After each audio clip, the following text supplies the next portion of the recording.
세상의 소음이 너무 커서 하나님의 경고 소리가 들리지 않는 시대입니다. 노아는 어떻게 그 거센 조롱 속에서도 방주를 완성할 수 있었을까요? 오늘 미나설 이야기와 함께 방주 안으로 들어가는 유일한 길, 그 진리의 문을 함께 확인해 보시길 바랍니다. 인류의 시작이었던 에덴의 축복은 사라지고 땅 위에는 탐욕과 심판의 그림자가 짙게 드리워졌습니다. 하나님께서 보시기에 세상은 부패했고 온 땅은 폭력으로 가득 찼습니다. 지으신 인간의 악함을 보시며 창조주께서는 깊은 탄식에 잠기셨습니다. 이제 쏟아지는 하늘의 창문과 터져나오는 기품의 샘 앞에서 인류를 보존하기 위한 거대한 약속, 노아의 방주 이야기가 시작됩니다. 인류의 죄악은 단순히 도덕적인 일탈을 넘어섰습니다.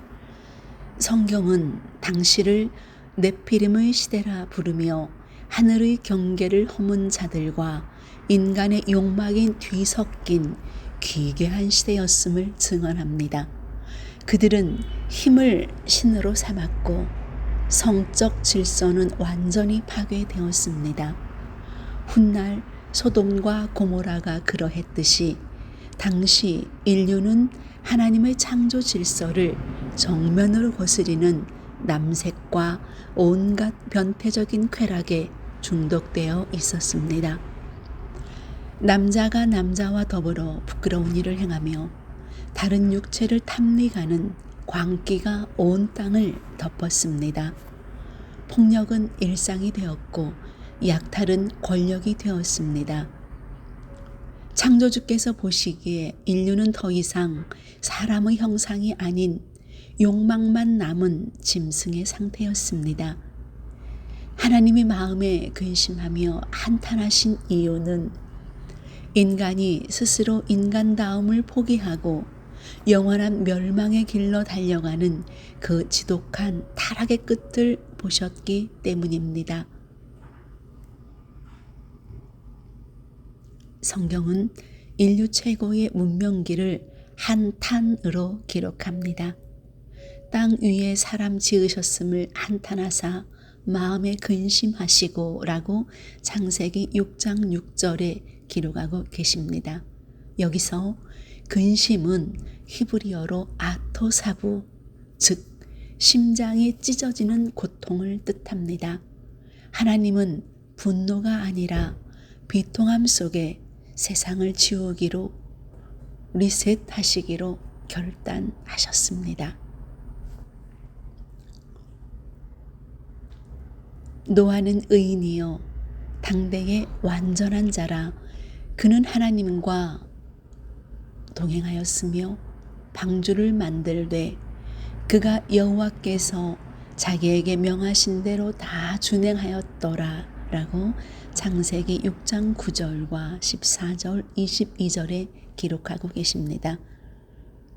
또한 마태복음 24장 38절에서 39절까지 홍수 전날까지 사람들이 먹고 마시고 장가들고 시집가고 있으면서 홍수가 나서 그들을 다 멸하기까지 깨닫지 못하였으니 심판이 선포된 후 노아에게 주어진 시간은 120년이었습니다.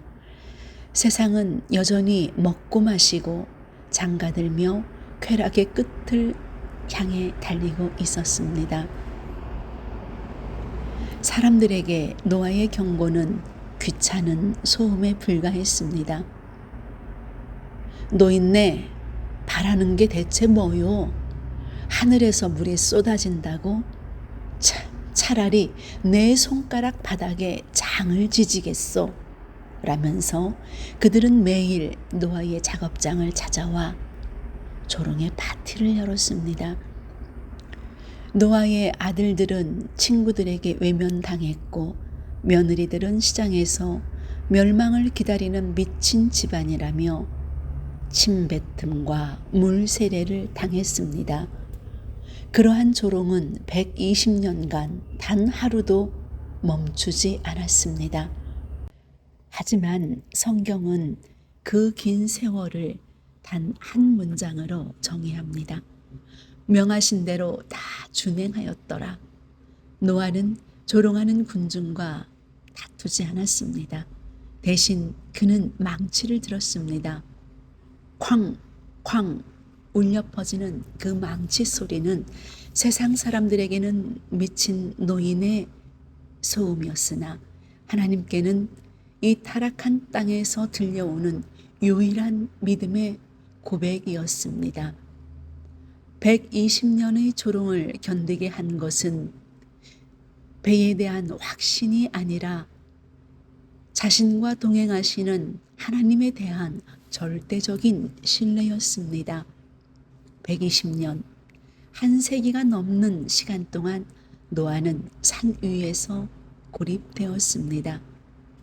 매일 아침 산을 오르는 그의 발걸음은 아마 도살장에 끌려가는 짐승 같았을지도 모릅니다. 원망 어린 아들들의 눈초리, 아내의 소리 없는 눈물, 그리고 담장 넘어 들려오는 미친 노인네라는 손가락질과 조롱의 말들. 노아를 가장 괴롭힌 건 비가 오지 않는 하늘이었습니다. 구름 한 점 없는 태양 아래서 역청을 칠할 때마다 그의 내면에서는 수천 번의 번심이 일어났을 것입니다. 그 망치 소리는 조롱하는 세상을 향한 외침이자 스스로의 불신을 짓누르는 고독한 신앙의 박동이지 않았을까요? 신이 노아에게 준 설계도는 시대를 수만 년 앞선 고도의 공학 리포트였습니다. 방주의 크기는 길이가 약 135m, 폭이 22.5m, 높이는 13.5m. 이를 현대조선공학의 황금 비율로 환산하면 30대 5대 3이죠. 거대 항공모함이나 유조선이 거친 태양을 견디기 위해 사용하는 안정성과 정확히 일치합니다. 방주의 총 용적은 약 4만 3천 톤에 달하며 이는 화물열차 522량에 해당하는 어마어마한 규모입니다. 내부는 상, 중, 하 3층으로 나누어 무게 중심을 아래로 집중시켰고 이는 파고 30m 이상의 거대 해일 속에서도 선체가 스스로 복원되는 놀라운 복원력을 만들어냈습니다. 겉보기엔 창문 하나와 옆문 하나뿐인 투박한 상자였으나 그 안은 수만 마리의 동물들이 호흡할 수 있도록 굴뚝 효과를 이용한 자연 환기 시스템까지 갖춰진 인류 역사상 가장 완벽하게 설계된 구원의 요새였습니다. 방주가 멈춰선 곳, 터키의 아라랏산, 그곳은 해발 5,137m입니다. 이것은 단순한 신화의 장소가 아닙니다. 수천 년 동안 수많은 목격자가 만년설 속에 갇힌 거대한 목조 구조물을 증언해 왔습니다.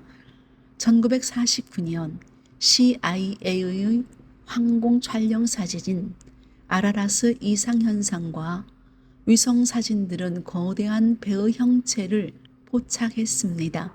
또한 해발 4,000m가 넘는 고산지대에서 발견되는 대량의 소금 결정과 조개 화석들, 그리고 인근 마을에서 발견되는 구멍 뚫린 거대 닷돌들은 성경의 기록이 허구가 아닌 인류가 겪은 가장 거대한 역사의 파편임을 웅변하고 있습니다.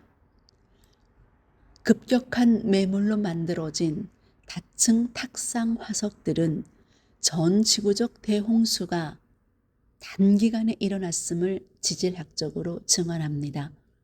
방주는 전설 속의 상상물이 아니라 인류 대재앙을 견디기 위해 설계된 가장 정밀한 공학적 구명정이었습니다.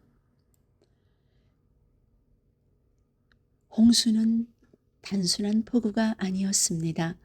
성경은 큰 기품의 샘들이 터졌다는 사건을 먼저 언급합니다. 놀랍게도 최근 현대 과학은 지각 아래 400에서 600km 지점에 지표면 바닷물을 모두 합친 것보다 3배나 더 많은 양의 물이 링오다이트라는 광물 속에 갇혀 있다는 사실을 밝혀냈습니다. 심판의 날 지구 내부를 바치고 있던 이 거대한 지하 바다가 상상을 초월하는 압력으로 지각을 찢고 솟구쳐 올랐습니다. 땅이 갈라지고 뜨거운 지하수가 분철을 내며 지각판들이 충돌하기 시작했습니다.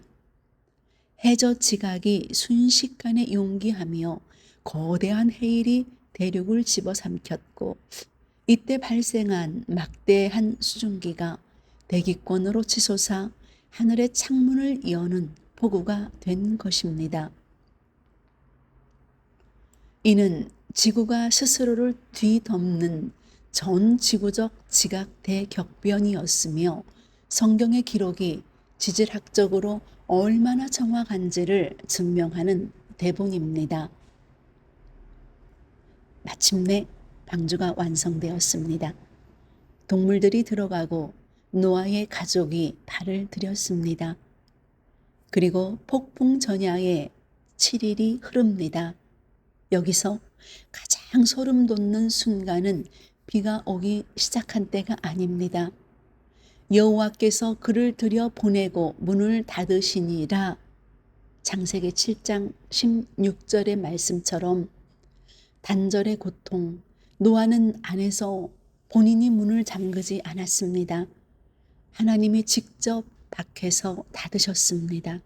비가 쏟아지고 땅의 샘이 터졌을 때 방주벽을 손톱이 빠지도록 긁으며 문을 열어달라 절규하던 이웃들의 소리를 노아는 안에서 들어야만 하지 않았을까요? 그러나 하나님이 밖에서 닫으셨기에 노아는 피눈물을 흘리면서도 문을 열어줄 수 없었습니다.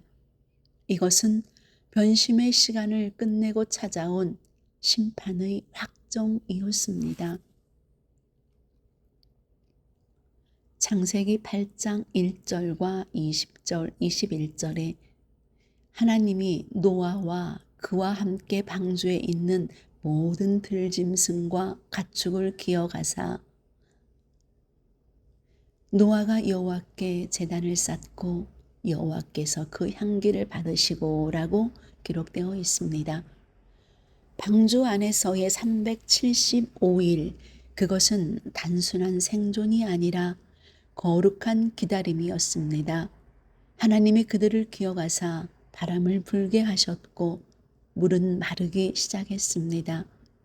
드디어 아라랏산 정상에서 방주의 문이 열렸을 때 노아가 가장 먼저 한 일은 자신의 집을 짓는 것도 먹을 것을 구하는 것도 아니었습니다. 그는 가족들과 돌을 모아 제단을 쌓았습니다. 그리고 정결한 짐승으로 하나님께 예배를 드렸습니다. 성경은 하나님이 그 예배의 향기를 받으셨다고 말합니다. 모든 인류가 죽어버린 고요한 지구 위에서 피어오른 그 작은 예배의 연기. 하나님은 그 연기를 통해 노아의 진심을 보셨고 다시는 물로 심판하지 않겠다는 무지개의 약속을 주셨습니다. 심판은 끝났고 예배로 시작되는 새로운 인류의 역사가 노아의 제단 앞에서 시작된 것입니다. 홍수가 지나간 뒤 하나님은 무지개를 띄우셨습니다. 그것은 심판의 끝이 아니라 기억하라는 약속이었습니다. 오늘날 우리도 자신만의 바벨탑을 쌓으며 노아의 망치 소리를 외면하고 있지는 않습니까? 구원의 문은 아직 열려 있으나 언젠가 그 문은 다시 밖에서 잠길 것입니다. 방주에서 살아남은 인류, 그러나 그들은 다시 하나님께 도전합니다. 인간의 언어가 흩어지고 야망이 멈춰버린 그곳, 제사와 바벨탑, 멈춰버린 하늘의 꿈 편에서 뵙겠습니다. 시청해 주셔서 감사합니다. 평안의 시간 되세요.